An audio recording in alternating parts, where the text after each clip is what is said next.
And we have engine start. And Allumage liftoff. UAP, décollage.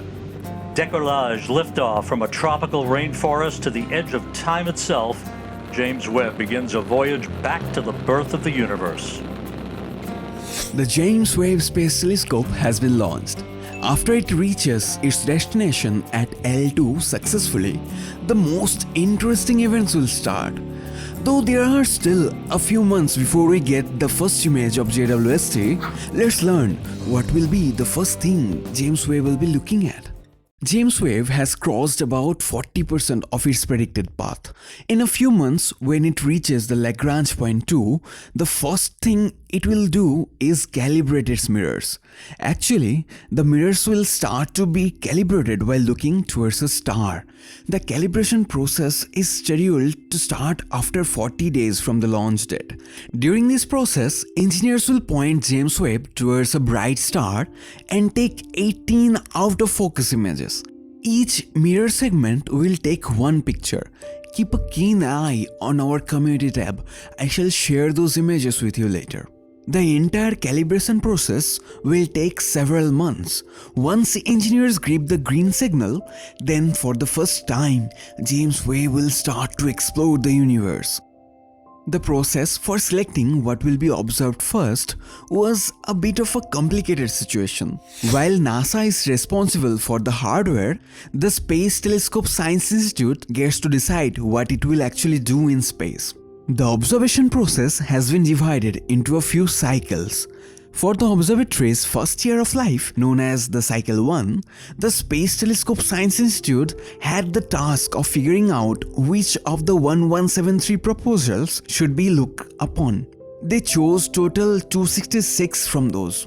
There will be a pre-selected group of people who will have their time allocated to observe the cosmos using Webb. Roughly 10,000 hours of observing time is allotted to different groups for JWST's first year of life. About 6,000 hours were given to the scientists from 41 countries who submitted the proposals. Scientists who helped design and build JWST and its instruments will receive nearly 4,000 hours. The Space Telescope Science Institute also has about 460 hours of unrestricted time, which is being called the Early Release Observations.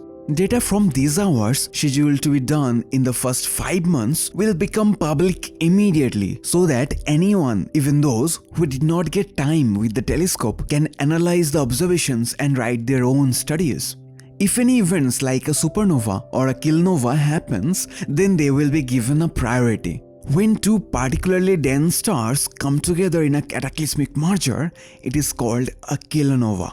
James Webb will view each target in the sky twice a year. From all the proposals, the main focus is being put on a patch of the sky that is roughly the size of 3 moons, which is an area spanning 63 million light years across. The goal will be to produce something like Hubble Deep Fields. To conduct the new survey, the Webb telescope will be staring at a small portion of space for nearly 800 hours or approximately 33 days to be able to see fainter objects than those ever seen before and thus to find the first generation of galaxies. The survey will be called the James Webb Space Telescope Advanced Deep Extragalactic Survey or JAIRS.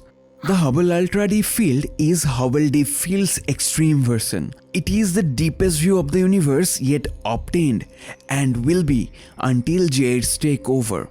It stretches approx 13 billion light years and includes more than 10,000 galaxies. It took 11.3 days for the Hubble Space Telescope to collect these ancient photons to make this image.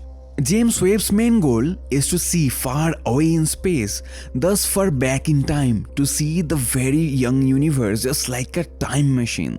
Webb will image the young universe at the end of the cosmic dark ages, the time when gas in the universe went from being opaque to transparent. James Webb will see the universe at less than 5% of its current age. This is also the time when the first stars of the universe were forming. Check out this playlist of James Webb Telescope to learn everything else you need to know.